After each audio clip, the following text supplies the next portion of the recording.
ఒక ఊరిలో సుబ్బయ్య శాంతమ్మ అనే దంపతులు నివసిస్తూ ఉన్నారు. వీరికి ఒక కూతురు, తన పేరు రాణి. వీరిది నిరుపేద కుటుంబం. సుబ్బయ్య పగలంతా కష్టపడి తనకొచ్చే సంపాదన అంతంత మాత్రమే ఉండేది. సుబ్బయ్య తెచ్చిన దాంతోనే శాంతమ్మ ఇల్లు గడుపుతూ ఉండేది. ఎప్పటికైనా మన తలరాతలు మారకపోతాయా అనే ఆశాభావంతో ఇద్దరూ అదృష్టం కోసం ఎదురు చూస్తూ ఉంటారు. ఒకరోజు సుబ్బయ్య ఉదయం నుంచి సాయంత్రం వరకు ఎండలో కష్టపడి పనిచేసి ఇంటికి వచ్చి సంపాదించిన డబ్బును తన భార్యకు ఇస్తూ ఇలా అంటాడు. శాంతమ్మా, ఇందా ఈరోజు సంపాదన తీసుకో. ఇదేంటండి, మరి ఇంత తక్కువగిచ్చారు? దీంతో ఇల్లు గడపడం నాకెలా వీలుపడుతుంది? ఏం చేయమంటావు చెప్పు. ఈరోజు 10 మందివి కలిసి ఓ పనికి వెళ్ళాం. పని పూర్తయిన తర్వాత యజమాని ఇచ్చిన దాన్ని 10 మంది పంచుకుంటే వచ్చింది. ఇదిగో ఇది నా వంతు, ఇంతే వచ్చింది. అసలే ఈ మధ్య ఊర్లో పని దొరక్క చాలా మంది ఇబ్బంది పడుతున్నారు. అంతలా కష్టపడి పని చేసినా చివరికి మనకొచ్చేది ఇంతేనా అండి? ఇంట్లో ఆడపిల్లుంది, తను ఎదుగుతా ఉంది. కనీసం 2 పూట్ల తిండి కూడా పెట్టలేనంతగా మన పరిస్థితి నానాటికి దిగజారిపోతుంది. మన కష్టాలు ఎప్పుడు గట్టెక్కుతాయో తెలియట్లేదండి. పైనున్న భగవంతుడు మనల్ని మర్చిపోయినట్టున్నాడే. ఆయన చూపు మన మీద పడ్డం లేదు. మన తలరాతలు ఎప్పుడు మారుస్తాడో అర్థం కావట్లేదు. మన తలరాతలో అదృష్టం అనే మాట ఉందో లేదు. బాధపడకండి, నారు పోసినవాడు నీరు పోయడా? ఖచ్చితంగా ఆ భగవంతుడు మనకు దారే చూపిస్తాడు. అదేదో కొంచెం త్వరగా చూపిస్తే బావుండు. ఈ బాధలు భరించలేకపోతున్నాను. ఎంత కష్టపడినా 4 వేలు నోట్లోకి వెళ్ళడానికి చాలట్లేదు. మీరేం కంగారు పడకండి, మనకు కూడా మంచి రోజులు వస్తాయి. చూస్తూ ఉండండి, తప్పకుండా మనకు అదృష్టం కలిసి వస్తుంది. నేను కూడా అదే ఆశతో జీవిస్తున్నానే. ఇంకా ఎంతకాలం ఎదురు చూడాలో ఏమో అనుకుంటూ ఇద్దరు లోపలికెళ్తారు. ఆ రోజు రాత్రి భోజనం పూర్తి చేసుకుని సుబ్బయ్య పడుకుంటాడు. మంచి నిద్రలో ఉండగా సుబ్బయ్యకు ఒక కల వస్తుంది. అందులో ఒక నదీ తీరాన ఒక కుండ మట్టిలో ఉన్నట్లు ఒక ముసలి వ్యక్తి సుబ్బయ్యని వచ్చి ఆ కుండని తీసుకోమని చెప్తున్నట్లుగా కలొస్తుంది. ఉదయాన్నే నిద్రలేచి పనికెళ్లడానికి బయలుదేరుతూ ఉండగా తనకి ఆ కల గుర్తుకొస్తుంది. శాంతమ్మను పిలిచి ఇలా అంటాడు. శాంతమ్మా, ఓసారి ఇలారా, నీకొక విషయం చెప్పాలి అని పిలుస్తాడు. శాంతమ్మ సుబ్బయ్య దగ్గరకొచ్చి, ఏంటండి, పనికి వెళ్తా ఉంటే ఎలా కూడా నాతో మాట్లాడతానంటున్నారు? సుబ్బయ్య, ఒకసారి నేను చెప్పేది విను, జాగ్రత్తగా విను. రాత్రి నా కళ్ళు ఒక ముసలి వ్యక్తి కనిపించి నదీ తీరాన మట్టిలో ఒక కుండను చూపించి దాన్ని తీసుకోమని చెప్తున్నాడు. అందులో ఏముందో తెలియదే, కాని తను మాత్రం నన్నది తీసుకోమని చెప్తున్నాడు. ఇది దేనికి సంకేతం అంటావు? ఏమోనండి, ఒకవేళ నిజంగా మన అదృష్టానికి ఇది ఏమైనా సంకేతమేమో. ఓసారి ప్రయత్నించి చూడకూడదు? ఏమోనే, కళ్ళ వచ్చినవన్నీ నిజమవుతాయని నమ్మలేవుగా. సరే, ఈ రోజు వచ్చింది కదా, ఇదే కళ మళ్ళీ రేపు వస్తే గనక అప్పుడు చూద్దాంలే. ఇప్పుడు నేను పనికి వెళ్లాల్సిన సమయం అవుతుంది, నేను వెళ్తున్నా అని చెప్పి సుబ్బయ్య పనికెళ్ళిపోతాడు. పగలంతా పనిచేసి సాయంత్రానికి ఇంటికొస్తాడు. ఆ రోజు రాత్రి కూడా మళ్ళీ అదే కలొస్తుంది. ఉలిక్కపడి నిద్రలేచి చూస్తాడు. తెల్లవారుతుంది. సుబ్బయ్య తనలో తానే ఇలా ఆలోచిస్తూ ఉంటాడు. ఇదేమిటి, ఆ కళ మళ్ళీ వచ్చిందే అంటే ఇదేదో నాకు సంకేతాలిస్తోంది. ఏదో మార్పు జరగబోతుందనే సూచనలు అనుకుంటా. ఉదయాన్నే శాంతమ్మను లేపి తనకొచ్చిన కల గురించి చెప్తాడు. శాంతమ్మా, నాకు ఆ మళ్ళీ కాలొస్తోందే. ఇదేదో మంచి జరగడానికి సంకేతంలాగుంది. ఎందుకైనా మంచిదండి, ఓసారి మీకు కల్లో ఏ ప్రాంతం అయితే కనిపిస్తుందో అక్కడికెళ్ళి ప్రయత్నించి చూడకూడదు? అసలు అక్కడ ఏముందో ఏమో తెలుస్తుందండి. ఇలా ఒకే కళ మళ్ళీ మళ్ళీ వస్తుందంటే ఇదేదో మంచి శకునంలాగే ఉంది. అందులోనూ తెల్లవారుజామునొచ్చిన కళలు నిజమవుతాయంటారు. ఓసారి ప్రయత్నించి చూడండి. సరే, నీ మాట నేనెప్పుడైనా కాదన్నా చెప్పు. ఒకసారి అక్కడికెళ్ళి చూస్తాను. ఆ తర్వాత భగవంతుడి దయ అని ఆ రోజు పనికి వెళ్లకుండా కలలో కనిపించే నదీ తీరానికి వెళ్లి అక్కడ వెతకడం ప్రారంభిస్తాడు.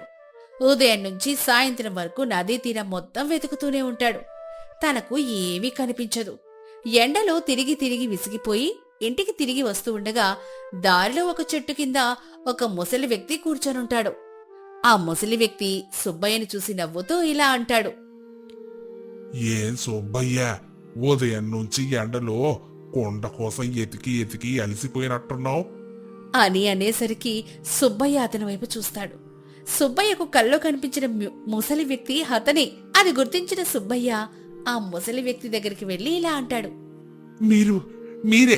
మీరే కదా ప్రతిరోజు కల్లో కనిపించేది? ఏమిటి, నేను నీ కల్లో కనిపిస్తున్నానా? ఎందుకలా కనిపిస్తున్నాను? ఆ విషయం నువ్వే చెప్పాలి. అసలు నువ్వు నా కల్లోకి ఎందుకు వస్తున్నావు? నాకేదో చెప్తున్నావు. ఈ రోజు నువ్వు చెప్పిన దాన్ని నమ్మి నేను ఈ నదీ తీరంలో ఉదయం నుంచి పిచ్చోళ్లాగా వెతుక్కుంటూ తిరుగుతున్నాను. నాకేమీ కనిపించలేదు. అసలు నువ్వు నాకేం చెప్తున్నావు? ఏంటది అని సుబ్బయ్య ఆ ముసలి వ్యక్తిని అడుగుతాడు. అతను సుబ్బయ్యను జాలిగా చూసి నవ్వుతూ ఇలా సమాధానమిస్తాడు. అయ్యో సుబ్బయ్య, నీకు అదృష్టం రాసుంది, కానీ అది ఎలా సాధించాలో దారి తెలియట్లేదు. నువ్వు అత్యాశతో ప్రయత్నించడం వలన నీకు చెందాల్సింది ఆలస్యమవుతోంది. నువ్వు ఒక మంచి సంకల్పంతో మనసు పెట్టి ప్రయత్నించు, నీకొస్తున్న కళ నిజమవుతుంది. అసలు మీరు ఏం చెప్తున్నారో నాకు అర్థం కావట్లేదు, కానీ ఏదో మంచి చెప్తున్నారని అనిపిస్తా ఉంది. దయచేసి నా ఆర్థిక కష్టాలు తిరిగి మార్గం నాకు అర్థమయ్యేలా చెప్పండి. సుబ్బయ్య, నువ్వు నీ కష్టాలనే కాదు, నీ చుట్టూ ఉన్న వారి బాధలను కూడా తీర్చగలిగి అనే సంకల్పంతో ఆ భగవంతుణ్ణి మనసులో స్మరించుకుంటూ ఆ నదీ తీరంలోనే వెతుకు. నీకు రావాల్సిన అదృష్టం ఇక్కడే ఎదురు చూస్తుంది. నేను చెప్పింది నీకు అర్థమైందనే అనుకుంటున్నాను. విజయీ భవ, విజయీ భవ అని దీవిస్తాడు. సుబ్బయ్య ఆ రోజు రాత్రి ముసలి వ్యక్తి చెప్పిన దాని గురించి ఆలోచిస్తూ నిద్రపోతాడు. మళ్ళీ సుబ్బయ్యకు అదే కలొస్తుంది. సుబ్బయ్య ఉలిక్కిపడి లేచి, మళ్ళీ అదే కలొచ్చింది. ఆ ముసలి వ్యక్తి చెప్పింది నా తోటి వారి బాధలు కూడా తీర్చేందుకు నేను ప్రయత్నించాలని. అంటే నా కలిగే అదృష్టాన్ని నేనొక్కడిని మాత్రమే కాకుండా తోటి వారికి కూడా పంచమని చెప్పకనే చెప్తున్నాడు. ఆ ముసలి వ్యక్తి చెప్పిన విషయం నాకిప్పుడు అర్థమైంది అని ఆలోచించుకొని ఆ రోజు మళ్లీ నదీ తీరానికి వెళ్లి వెతకడం ప్రారంభిస్తాడు. వెతుకుతూ ఉండగా తన మనసులో ఇలా అనుకుంటాడు. నాకు కలిగే అదృష్టంతో నా తోటి వారికి ఎటువంటి అవసరం వచ్చినా నా వంతు సాయం నేను తప్పకుండా చేస్తాను అని మనసులో అనుకుంటూ నదీ తీరంలో వెతుకుతూ ఉండగా కొంత దూరంలో సగం కప్పబడి సగం బయటికి కనిపిస్తూ ఒక కుండ కనిపిస్తుంది. అక్కడికి వెళ్లి మట్టి తొలగించి కుండను బయటకు తీస్తాడు. ఆ కుండ పైభాగం మూసుంటుంది. దాన్ని నిదానంగా తొలగించి చూస్తాడు. లోపల మొత్తం బంగారు నాణేలుంటాయి. దాన్ని చూసిన సుబ్బయ్య, నేటితో నా ఆర్థిక కష్టాలు మొత్తం తీరిపోయాయి. మన సంకల్పం గొప్పదైతే అదృష్టం కూడా కలిసి వస్తుంది. ఆ ముసలి వ్యక్తి చెప్పిన విధంగా సాటివాడికి సహాయపడగలనని నిర్ణయం తీసుకున్న తర్వాతే నాకు అదృష్టం కలిసి వచ్చింది. తప్పకుండా నేను అందరికీ ఉపయోగపడే విధంగా నడుచుకుంటాను అని అనుకుంటూ ఆ కుండను తీసుకుని ఇంటికొస్తాడు. ఇంటికొచ్చి తన భార్య శాంతమ్మకు జరిగిందంతా చెప్తాడు. అప్పుడు శాంతమ్మ సుబ్బయ్యతో ఇలా అంటుంది. యావండి, మీరు చెప్పినట్టుగానే కష్టాల్లో ఉన్న వారికి మనమంత సాయం తప్పకుండా చేద్దామండి. అవును, మనం మంచి చేయాలన్న సంకల్పం వల్లే ఈ అదృష్టం మనకు కలిగింది. దీనిలో కొంత భాగాన్ని మనం ఒక కొత్త వ్యాపారాన్ని చేయడానికి ఉపయోగించి మిగిలినది ఆపదలో ఉన్న వారికి సాయం చేద్దాం అని వారు నూతనంగా ఒక కొత్త వ్యాపారాన్ని ప్రారంభిస్తారు. అదేవిధంగా ఆ ఊర్లో ఎవరైతే ఇలా ఆర్థిక ఇబ్బందులు ఎదుర్కొంటున్నారో వారికి ఆర్థికంగా సహాయం చేస్తూ ఉంటారు. కొద్ది రోజుల్లోనే ఊరందరికీ సుబ్బయ్య, శాంతమ్మలకు కుండ ద్వారా వచ్చిన అదృష్టం గురించి తెలుస్తుంది. ఒకరోజు శాంతమ్మ సుబ్బయ్యని ఇలా అడుగుతుంది. యావండే, ఊర్లో అందరు మిమ్మల్ని ఆపర కుబేరుడని మెచ్చుకుంటూ ఉన్నారు. కాని నాకు మాత్రం ఆ రోజు మీరు నదీ తీరంలో కొండని పట్టుకుని వచ్చిన దృశ్యం ఇంకా కళ్ళ ముందే ఉందండి. ఆ కొండ మన జీవితాలే కాదు, ఊరి ముఖ చిత్రాన్నే మార్చేసింది కదా. నిజమే శాంతమ్మ, కానీ ఆ కొండలో ఉన్నది కేవలం బంగారం అనుకుంటే మనం పొరపాటు చేసిన వాళ్ళమే అవుతాం. అది మన మనసులోని మంచితనాన్ని పరీక్షించడానికి భగవంతుడు పంపిన వరం. ఒకవేళ నేను ఆ బంగారాన్ని దాచుకొనుంటే ఈ రోజు ఇంతమంది దీవెళ్ళు మనకు దక్కేవిగావు. అవునండి, నిన్న రామన్నొచ్చి తన కూతురి పెళ్లి మీ వల్లే ఘనంగా జరిగిందని కళ్ళల్లో నీళ్లు పెట్టుకున్నాడు. అది చూసినప్పుడు కలిగిన తృప్తి ఆ కొండలోని బంగారం కంటే ఎంతో విలువైందిగా అనిపించిందండి. అదే సమయంలో వాకిలి ముందు ఆ పాత ముసలి వ్యక్తి మళ్లీ ప్రత్యక్షమవుతాడు. సుబ్బయ్య పరుగున వెళ్లి ఆయన పాదాలకు నమస్కరిస్తాడు. తాత, నీ వల్లే ఈరోజు మేము ఈ స్థితిలో ఉన్నాం. ఆ అదృష్టాన్ని మాకు ప్రసాదించినందుకు మేము ఏమిచ్చి రుణం తీర్చుకోగలం నీకు? సుబ్బయ్య, నేను నీకు అదృష్టాన్ని ఇవ్వలేదు. నీలో ఉన్న మానవత్వాన్ని మేలుకొల్పాను. ఆ కుండలో ఉన్నది తరిగిపోయే బంగారం, కాని నువ్వు పంచిన సాయం ఎప్పటికీ తరగని పుణ్యం. నువ్వు సంకల్పం మారకుండా అందరికీ తోడుగా ఉన్నావు కాబట్టే నీ వ్యాపారం కూడా 3 పువ్వులు 6 కాయలుగా వరదిల్లుతోంది. తాత, మాకు దారి చూపిన దైవం మీరు. మా దగ్గరున్న ఈ సంపదలో సగం పేదల చదువుల కోసం కేటాయించాలని అనుకుంటున్నాం. ఇది సరైన నిర్ణయమేనా? చాలా గొప్ప ఆలోచన శాంతమ్మ. సంపద అనేది పారే నది లాంటిది. అదందరికీ ఉపయోగపడినప్పుడే దానికి సార్థకత. మీ అదృష్టం ఇలాగే 10 కాలాల పాటు వర్ధిల్లాలి ఆ అని దీవించి ఆ వృద్ధుడు మాయమవుతాడు. సుబ్బయ్య శాంతమ్మ తృప్తిగా ఒకరినొకరు చూసుకుంటారు. ఒక పల్లెటూరిలో సీతమ్మ, ఆమె భర్త రామయ్య వ్యవసాయం చేసుకుంటూ ఎంతో సంతోషంగా జీవిస్తూ ఉంటారు.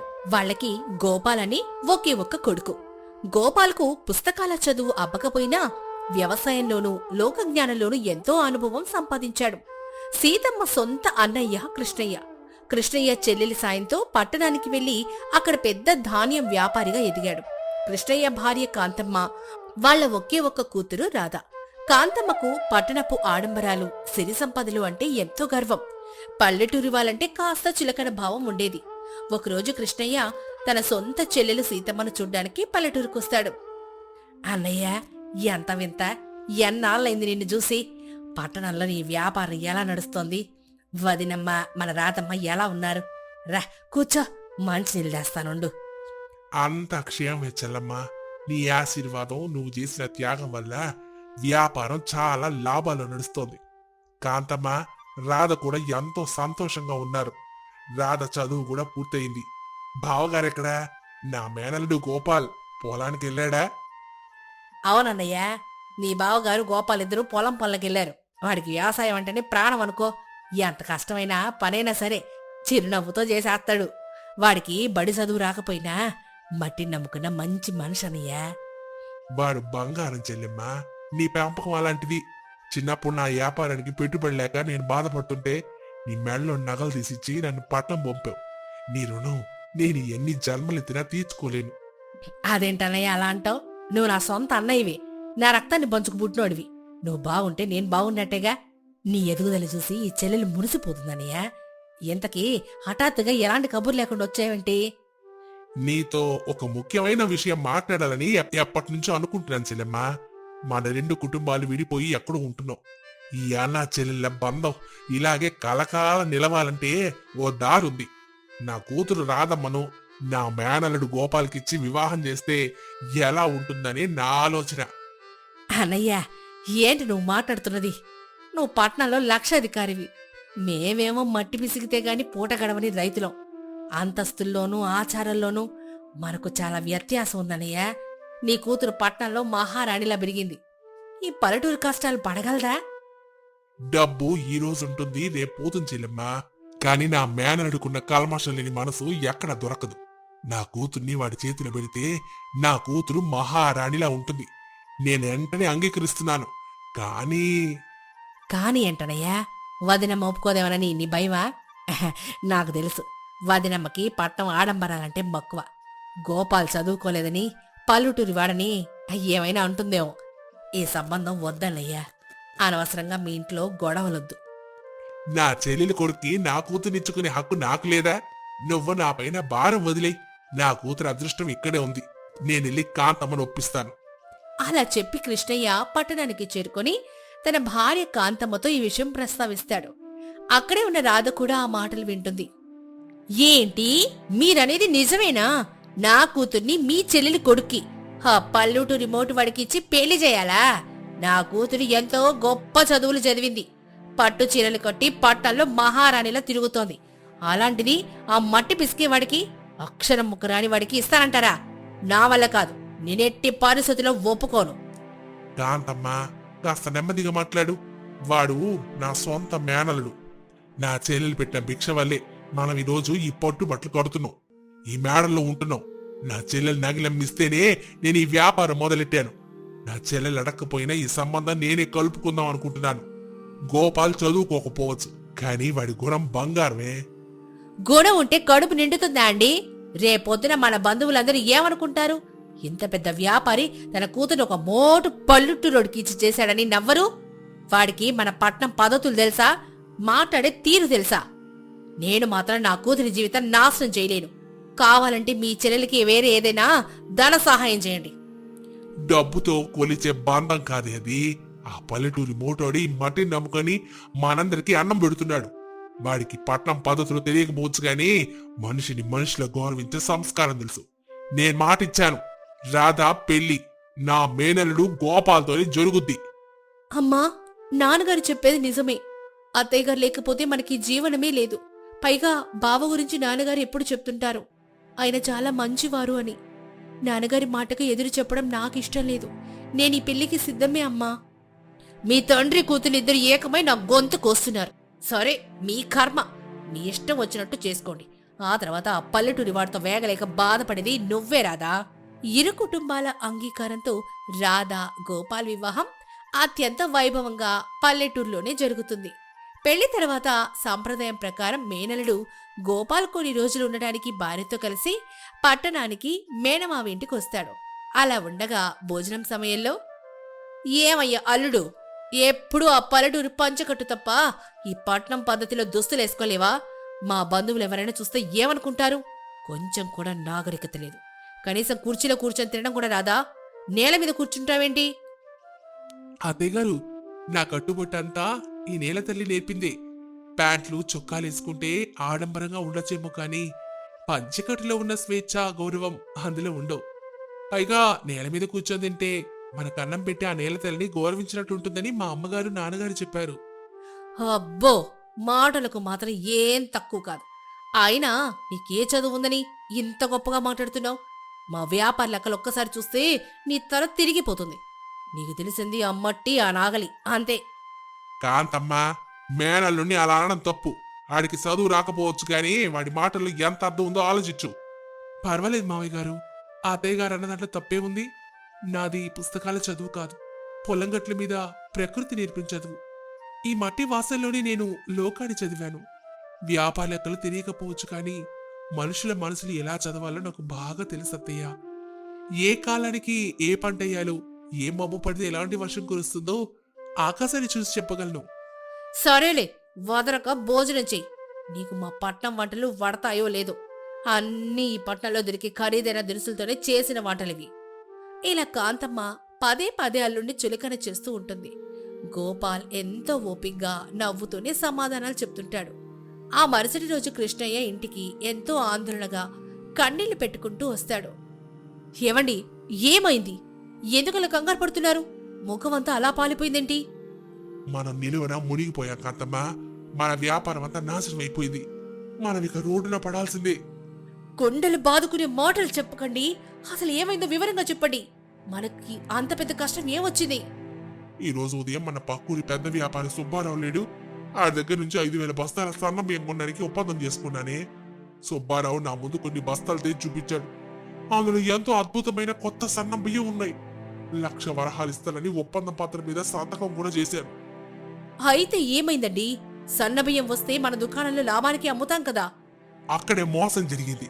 నేను సంతకం చేసిన తర్వాత ఆడి మనుషులు ఆ 5,000 బస్తాలను మన గిడ్డంగిలోకి దించారు. నేనింటికి వస్తూ ఉండగా ఒక బస్తా తిరిగి కింద పడింది. తీరా చూస్తే పై భాగంలో మాత్రమే సన్నబియ్యం ఉన్నాయి. అడుగు భాగం మొత్తం పాడైపోయిన తాళ్లు, రాళ్లు, మురుగుమట్టితో నిండిపోయింది. వాడు నన్ను దారుణంగా మోసం చేశాడు కాంతమ్మా. అయ్యో భగవంతుడా! మరి వాడి దగ్గరికి వెళ్ళి ఈ బస్తాలు మాకొద్దని చెప్పొచ్చు కదా. ఆ ఒప్పంద పత్రం లాక్కుని చించేయండి. అది అంత సులభం కాదు కాంతమ్మా. ఆ పత్రంలో నా కళ్ళారా చూసి నాణ్యమైన బియ్యం అని నిర్ధారించుకొని కొనుగోలు చేస్తున్నానని రాసుంది.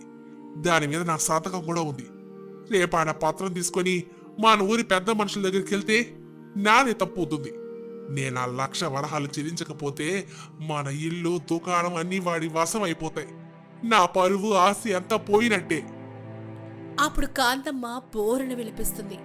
రాధ కూడా తండ్రి పరిస్థితి చూసి ఏడుస్తుంది. అప్పుడే అటుగా వచ్చిన మేనరుడు గోపాల్ విషయమంతా వింటాడు. మావయ్య గారు, దయచేసి కన్నీరు తుడవండి. కష్టం వచ్చినప్పుడు ఏడిస్తే పరిష్కారం దొరకదు. అసలు జరిగిన మోసం ఏంటో నాకు వివరంగా చెప్పండి. నీకేం తెలుస్తుందయ్యా పల్లెటూరివాడా? ఇవి పట్టం లెక్కలే. మా లక్షల వరహాల వ్యాపారం గురించి నీతో చెప్తే మాత్రం నువ్వేమైనా ఉద్ధరిస్తావా? నీకు తెలిసింది ఆ పశువులు, ఆ వ్యవసాయం. పక్కకెళ్ళి కూర్చో.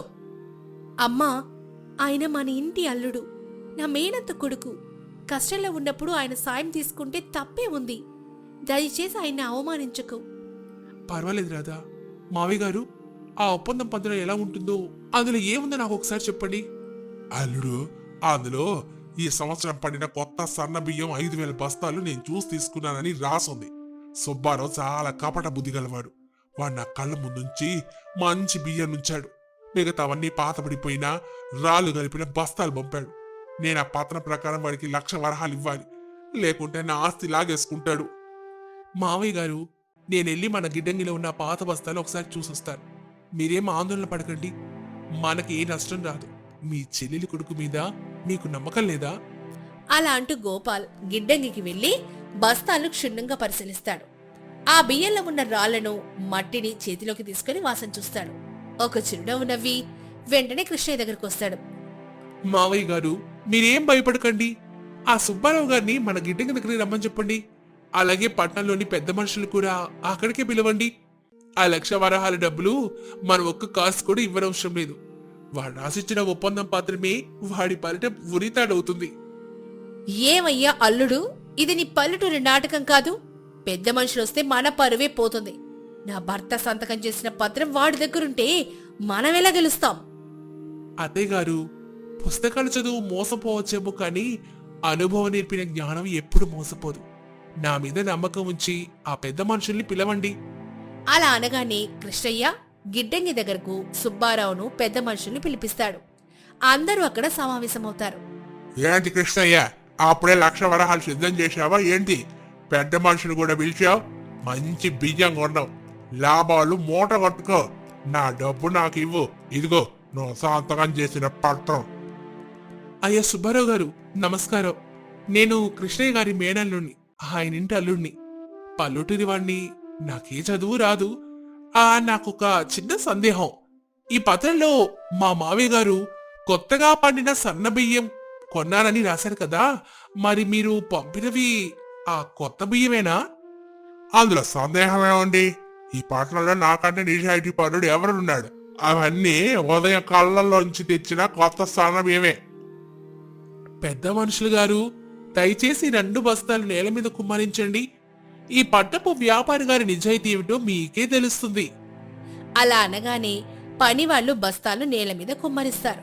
పైన కాస్త మంచి బియ్యం, అడుగున నల్లటి మట్టి, రాళ్లు, పురుగులు పట్టిన పాత తాలూకా బియ్యం కనిపిస్తాయి. పెద్ద మనుషులు చూసి ఆశ్చర్యపోతారు. ఇవి నా బస్తాలు కావు. కృష్ణయ్య పాత బియ్యం తీసుకొచ్చి నా బస్తాలు కలిపాడు. నేనిచ్చినవి కొత్త బియ్యమే. నా దగ్గర పాత్ర ఉంది. నేను న్యాయాధికారుల దగ్గరికి వెళ్తాను. అయ్యా సుబ్బారావు గారు, దొంగతనంగా పాత బియ్యం కలుపుకుంటే మంచి బియ్యం మా మామయ్య గారి దగ్గరే ఉంటాయి కదా. మీరు ఎంత మోసగాళ్ళో ఈ మట్టే చెప్తుంది. నేను పల్లెటూరు వాణ్ణి. నాకు మట్టి వాసన చూస్తే అది ఏ నేల మట్టో, ఏ ప్రాంతం మట్టో ఇట్టే తెలిసిపోతుంది. పెద్ద మనుషులు గారు, మీరు కూడా గమనించండి. ఇది సాధారణ పొలాల్లో పండే భూమి మట్టి కాదు. నది ఒడ్డున ఎప్పుడు నీరు నిలిచిపోయి బురదగా మారిన మట్టి. అవునయ్యా, ఇది సాధారణ వ్యవసాయ భూమి మట్టిలా లేదే. నల్లటి బంక మట్టిలా నాచు వాసన వస్తోంది. సరిగ్గా చెప్పారు. ఈ సుబ్బారావు గారి పాత గిడ్డంగి పక్క ఊర్లో నది ఒడ్డునుంది. గత సంవత్సరం వచ్చిన వరదలకు ఆ గిడ్డంగిలోకి నీళ్లొచ్చి బియ్యం మొత్తం పాడైపోయాయని చుట్టుపక్కల ఊర్లన్నీ కోడే కూసాయి. ఈ పాడైపోయిన బియ్యం ఈ నది ఒడ్డు నాచు మట్టి ఆ పాత గిడ్డంగిలోనివి. ఈ ఒప్పంద పత్రంలో కొత్తగా పండిన బియ్యం అని ఉంది. కానీ వీరు పంపినవి గత సంవత్సరం వరదలో మునిగిపోయిన పాత బియ్యం. ఒప్పంద ప్రకారం మీరు కొత్త బియ్యం ఇవ్వలేదు కాబట్టి ఈ పత్రం చెల్లదు. పైగా మా మావయ్య గారిని మోసం చేసినందుకు మీరే నష్టపరిహారం కూడా ఇవ్వాలి. అలా గోపాల్ చెప్పిన నిజం వినగానే పెద్ద మనుషులకు సుబ్బారావు మోసం స్పష్టంగా అర్థమవుతుంది. వాళ్ళందరూ సుబ్బారావును నిలదీస్తారు. సుబ్బారావు, ఎంత పని చేశావయ్యా? ఈ పల్లెటూరు యువకుడు చెప్పింది అక్షరాల నిజం. ఈ మట్టి వాసనను బట్టి దొంగతనం ఇట్టే పట్టేశాడు. నీ వ్యాపార అనుమతి రద్దు చేసి నిన్ను బట్టలకు అప్పగించక ముందే ఆ ఒప్పంద పత్రాన్ని చించేసి ఈ చెత్త బస్తాలు నీ గిడ్డంగికి తీసుకెళ్ళు. నన్ను క్షమించండి, నా తప్పు నేను ఒప్పుకుంటున్నాను. ఈ బస్తాలు ఇప్పుడే తీసుకెళ్తాను. నా వల్ల పొరపాటు జరిగింది. ఇదిగో ఆ పత్రం, నన్నెవరికి అప్పగించకండి. అప్పుడు సుబ్బారావు ఆ ఒప్పంద పత్రాన్ని చుంచేసి తన మనుషులతో ఆ పాడైపోయిన బస్తాలు తీసుకుని తలదించుకొని వెళ్ళిపోతాడు. కృష్ణయ్య కళ్ళెమట ఆనంద బాష్పాలు రాలుతాయి. అల్లుడు, నా మేనల్లుడు, నువ్వు నా పరువు ఆస్తి కాపాడవురా. నా చెల్లెలు చేసిన త్యాగానికి నువ్వు నాకు ఇలా సాయపడి రుణం తీర్చుకున్నావురా. ఈ రోజు నువ్వు లేకపోతే నేను రోడ్డున పడేవాణ్ణి. నీ అనుభవం, జ్ఞానం ముందు నా వ్యాపార తెలివితేటలు ఎందుకు కొరకకుండా పోయారా? అప్పుడు కాంతమ్మ కన్నీళ్లతో గోపాల్ దగ్గరకొచ్చి, నన్ను క్షమించనుడు. నీపై రూపాన్ని, నీ పంచకొట్టుని చూసి నువ్వేమీ తెలియని వాడివి, చదువురాని వాడివని ఎన్నో మాట్లాడినాను. నా ఆడపడుచు కొడుకు అని కూడా చూడకుండా నిన్ను ఎంతో చులకన చూశాను. కానీ అక్షరాలు చదువుకున్నా మాకు కళ్ళు మూసుకుపోయాయి. మట్టిని నమ్ముకున్న నీకు లోకం తీరంతా తెలిసింది. పుస్తక జ్ఞానం కంటే అనుభవ జ్ఞానమే గొప్పదని ఈరోజు నిరూపించావు. నన్ను మన్నించు బాబు. అత్తయ్య గారు, మీరు మా అమ్మ లాంటి వారు. మా అమ్మకు వదిన. మీరు క్షమాపణలు అడగకూడదు. ఎవరి పరిజ్ఞానం వారిది. మీరు పట్టణంలో వ్యాపారం చేస్తారు, నేను పల్లెటూరులో వ్యవసాయం చేస్తాను. ఈ చేతులకు బురదంటితేనే రేపు 10 మందికి అన్నం దొరుకుతుంది. పై రూపాన్ని చూసి మనుషుల్ని ఎప్పుడూ అంచనా వేయకూడదు అత్తయ్య. మనసు మంచిదైతే ఏ రూపంలో ఉన్నా మనిషి గొప్పవాడే అవుతాడు. అమ్మా, చూసావా నా మేనత్త కొడుకు మనసు ఎంత గొప్పదో. నేను ఆయన వివాహం చేసుకోవడం నా అదృష్టం. అలా కాంతమ్మకు తన తప్పు పూర్తిగా తెలిసొచ్చింది. పల్లెటూరి అల్లుడి గొప్పదనాన్ని, అతని తెలివితేటల్లో పట్నం వాళ్ళంతా మెచ్చుకున్నారు. అప్పట్నుంచి కృష్ణయ్య, కాంతమ్మలు గోపాల్ను తన కన్న కొడుకులా చూసుకుంటూ అన్నయ్య చెల్లెల కుటుంబాలు మరింత ఆప్యాయతతో కలిసిమెలిసి సంతోషంగా జీవించారు. మరి ఈ కథ ద్వారా మనం తెలుసుకున్న నీతి, పై రూపాన్ని చూసి ఎవరిని తక్కువగా అంచనా వేయకూడదు. పుస్తక జ్ఞానం కంటే అనుభవ జ్ఞానం ఎప్పుడూ గొప్పదే.